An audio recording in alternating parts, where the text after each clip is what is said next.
जल्दी करो मनीषा, और कितनी देर लगाओगी तैयार होने में? राज ने लगभग चिल्लाते हुए कहा था, किंतु मनीषा पर इसका कोई असर ही नहीं था। वह तो आईने के सामने जाने कब से लगातार मुंह पर मेकअप थोप रही थी। भारी भरकम सिल्क की साड़ी, भारी गहने और गाढ़े मेकअप में मनीषा कहीं खो गई थी। राज परेशान था। मनीषा जल्दी चलो, लौटते वक्त देर हो जाएगी। रात के 12 बज गए थे। राज और मनीषा किसी विवाह समारोह से लौट रहे थे। राज ने ड्राइविंग करते हुए देखा, मनीषा बिल्कुल चुप थी।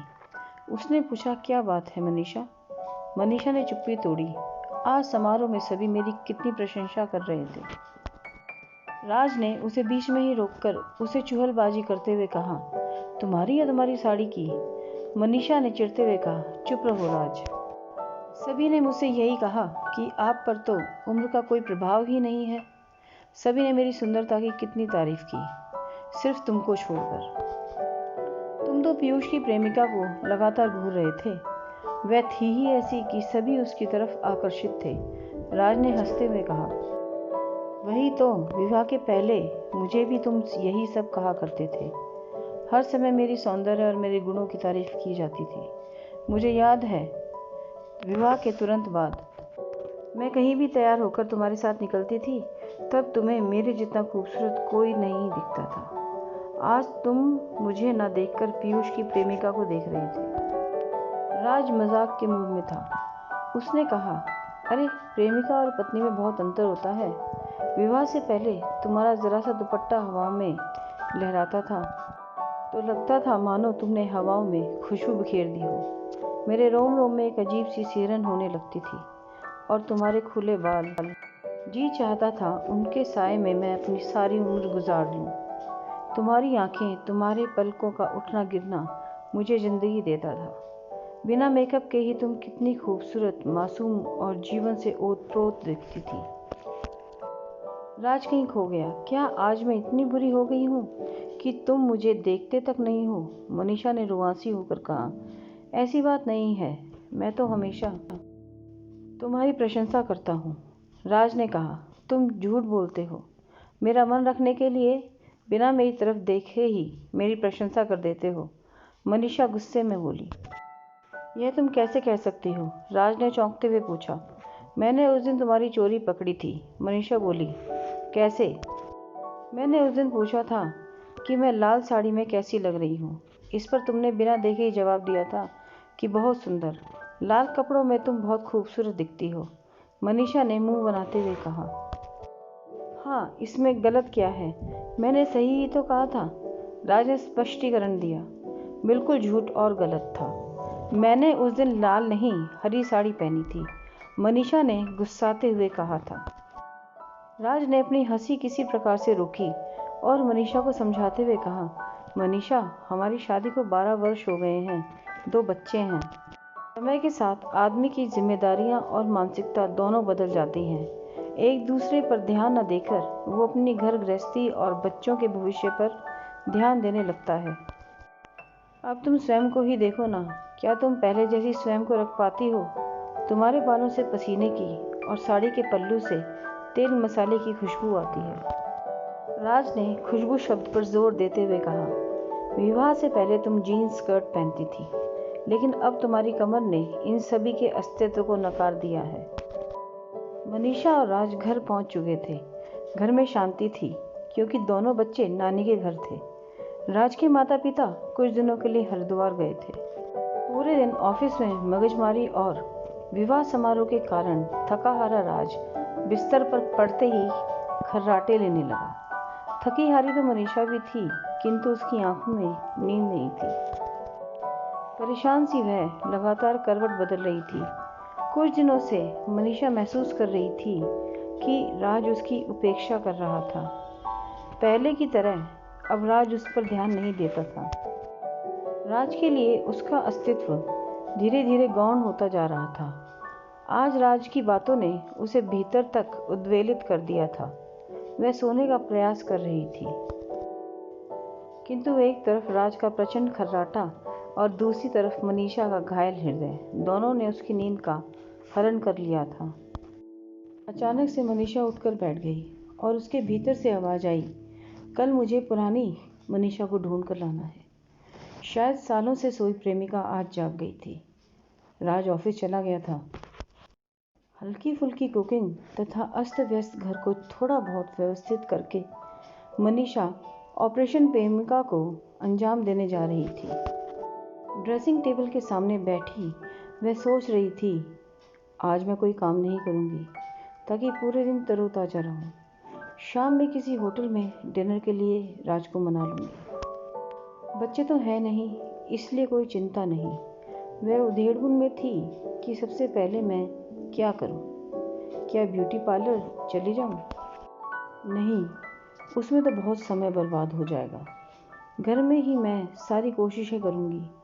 उसने चेहरे पर कई तरह के लेप और उपटन लगाए, बालों को धोकर उन्हें सिल्की बनाया, हाथों और पैरों को सजाया, बहुत हल्का सा मेकअप किया और राज के फेवरेट कलर की साड़ी पहनी।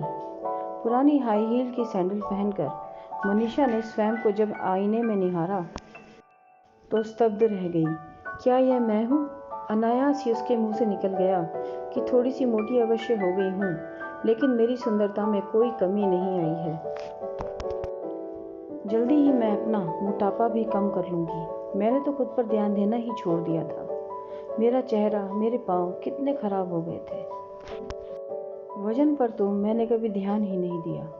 गहरा मेकअप, भारी भरकम साड़ियों, जेवरों और तेज परफ्यूम से मैं अब तक इन्हें ढकती आ रही थी। कृत्रिम और नेचुरल में कितना अंतर होता है, मनीषा लगातार सोचती जा रही थी। आज उसने गुलाब जल को पानी में डालकर नहाया था। स्वयं की खुशबू से वह अभिभूत हो रही थी। मंत्रमुग्ध हो वह जाने कब तक अपने को निहारती रही। अचानक कॉल बेल की आवाज़ से मनीषा की तंद्रा टूटी। वह इसके लिए तैयार नहीं थी। वह अपना मानसिक संतुलन खो बैठी। उसे लगा जैसे किसी खूबसूरत वादी को छोड़कर शहर के किसी गंदे इलाके में आ गई हो। उसने अपने को किसी तरह संयत किया और दरवाजे की तरफ लौट पड़ी। सामने देखा, राज के चाचा चाची खड़े हैं। उन्हें देख मनीषा का चेहरा पीला पड़ गया। इतनी नर्वस हो गई कि उनका पांव छूना भी भूल गई। किसी तरह उन्हें अंदर आने को कहा।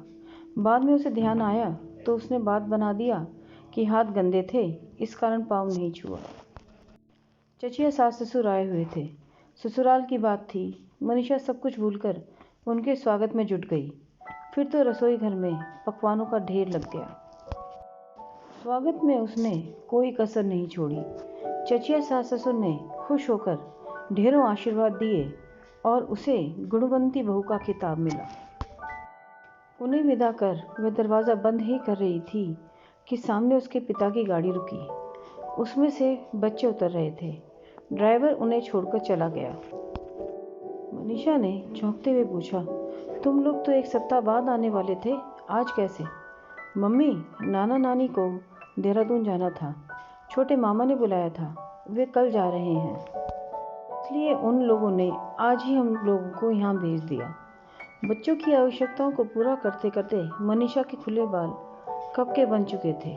चेहरे की ताजगी बासी रोटी के समान हो गई थी। हल्की गुलाबी साड़ी सिलवटों के साथ कमर में खोस दी गई थी। सजे हुए हाथों से नेल पेंट निकल चुके थे, क्योंकि नेल पेंट सूखने से पहले ही वह किचन में खाना बनाने लग गई थी। हाई हील की सैंडल रैक पर बैठकर मनीषा के पाँव को देख रही थी। मनीषा को अचानक याद आया कि काम वाली बाई तो अभी तक आई ही नहीं है। उसने जल्दी से फ़ोन लगाकर पूछा तो पता चला कि वह बीमार है और 2 दिन तक नहीं आ पाएगी। मनीषा के पैरों के तले ज़मीन खिसक गई। किचन में बर्तनों का ढेर लगा था। उसने सोचा 4 बजने को हैं, 5 बजे तक तो राज भी आ जाएगा। सिर्फ 1 घंटे का समय है। सारे काम को निपटाना और उसके बाद सजना संवरना कैसे होगा। बहुत देर तक मनीषा शून्य में निहारती चुपचाप बैठी रही। फिर उसने सोचा कि यही तो मुझ में कमी है, तभी तो राज ने मेरी तरफ ध्यान देना छोड़ दिया है। भारी मन से वह उठी और किचन में चली गई। रात के 10 बज रहे थे। बच्चे सो चुके थे। राज अपने ऑफिशियल काम में व्यस्त था। गुमसुम सी मनीषा ने उस दिन का सारा रूटीन निपटाते हुए भारी मन से बिस्तर पर निढाल हो गई। मानो महीनों से बीमार हो। अचानक महसूस हुआ ठंडी बयार चली हो। राज उसके बालों को सहला रहा था। वह भौचक्की रह गई। क्या बात है राज? राज हंसने लगा। अरे तुम मेरी पत्नी हो क्या? मेरा इतना भी हक नहीं है? मनीषा की आंखों के आंसू इसी पल का इंतजार कर रहे थे, जो आंखों से निकलकर बाहर आने को बेताब थे। मनीषा फूट फूट कर रोने लगी। राज, मैं नहीं जानती मैं क्यों रो रही हूँ, लेकिन आज अपने आप को हारा हुआ महसूस कर रही हूँ, उसने रोते हुए कहा। लेकिन मैं जानता हूँ, राज ने उसके आंसुओं को पोंछते हुए कहा। मनीषा ने खोई आंखों से राज को देखा। मनीषा, मुझे तुमसे सिर्फ 2 बातें कहनी है। पहली बात यह है कि यह जीवन की सच्चाई है कि हमने एक दूसरे से प्रेम किया, फिर विवाह के बंधन में बंध गए। विवाह के पहले प्रेम होते हुए भी बाहरी सौंदर्य का आवरण हम पर हावी था। विवाह के बाद बाहरी सौंदर्य गौण हो जाता है। हम आत्मा और हृदय से एक दूसरे से जुड़ जाते हैं और भीतर का सौंदर्य ही वास्तविक सौंदर्य लगता है। यही कारण होता है कि बात बात पर हम एक दूसरे की बाहरी सौंदर्य की प्रशंसा करना भूल जाते हैं। उसकी ज़रूरत नहीं पड़ती है और फिर हम अपनी आत्मा और हृदय को एक दूसरे के हवाले करते हुए घर गृहस्थी की जिम्मेदारियों में उलझ जाते हैं। लेकिन इसका अर्थ यह कदापि नहीं होता कि हम एक दूसरे की उपेक्षा कर रहे हैं। जैसे जैसे हम बुढ़ापे की ओर अग्रसर होते हैं, 2 शरीर एक जान बनकर रह जाते हैं। राज थोड़ी देर के लिए चुप हो गया, तो मनीषा ने उसकी तरफ देखा और उसने सवाल किया, फिर क्यों तुम कुछ दिनों से मेरी उपेक्षा कर रहे थे? राज ने मनीषा का हाथ अपने हाथों में लेते हुए कहा, मैंने अभी तक तुमसे दूसरी बात नहीं कही है, वही कहने जा रहा हूँ। यह तुम्हारे लिए महत्वपूर्ण है। थोड़ी देर चुप रहकर राज ने बोलना शुरू किया। एक पुरुष हर पल अपना अस्तित्व जीता है, अपना वजूद नहीं खोता। भले ही वह कितने ही रिश्तों और जिम्मेदारियों में बंध जाए, किंतु प्रायः स्त्रियां अपनी रिश्तों और गृहस्थी की असंख्य अपेक्षाओं को पूरा करते करते अपने पूरे अस्तित्व को खो बैठती हैं या नकार जाती हैं। सालों बाद तो उन्हें अपने नाम भी याद नहीं रहते हैं। ऐसा अक्सर गृहिणियों के साथ होता है। पुराने ज़माने की परंपराओं को तोड़कर स्त्रियों ने जो आज पुरुषों की हमकदम बनकर बाहरी दुनिया को ललकारा है, शायद कहीं ना कहीं इसी वजूद की तलाश में। मनीषा, मैं तुम्हारी उपेक्षा नहीं कर रहा था, मैंने नाटक किया था। मैं ईशान की प्रेमिका को घूरने का अभिनय कर रहा था ताकि मैं खोई हुई मनीषा को वापस ला सकूं। मैंने बहुत बार समझाने का प्रयास किया, लेकिन तुम समझ नहीं पाई, इसलिए मैंने यह तरीका अपनाया। मनीषा विस्मित हो उसे देख रही थी। विवाह के बाद तुम स्वयं को भुलाकर असंख्य रिश्तों की सिर्फ ज़रूरत बनकर जिंदगी को जी रही थी। मनीषा तो कहीं दूर खो गई है। मेरे सामने एक ऐसी स्त्री है जिसने उत्तरदायित्वों के बोझ तले अपने अस्तित्व को दबा दिया है। बात यहाँ सजने संवरने की नहीं है कि हर समय तुम सज संवर कर मुझे आकर्षित करने का प्रयास करो। बात यहाँ ख्वाहिशों के दम तोड़ने की है। तुम्हें सजने संवरने की ज़रूरत है, स्वयं के लिए, ना कि दूसरों के लिए। स्वयं के लिए जीना सीखो मनीषा। रिश्ते, नाते, घर गृहस्थी, जिम्मेदारियाँ, ये सभी जिंदगी के सफ़र के खूबसूरत मोड़ और पड़ाव हैं। किंतु सफ़र से अभिभूत होकर हम स्वयं को तो नहीं भूल जाते हैं। स्वयं को बिना भुलाए सफ़र का आनंद लेना सीखो। मनीषा के खोल में तुम कोई पुतला नहीं हो, तुम स्वयं मनीषा हो। गृहिणी बनो या नौकरी पेशा, अपनी मर्जी से अपना जीवन जीना सीखो। अपना वजूद कभी मत छोड़ना, उसे हमेशा कायम रखना।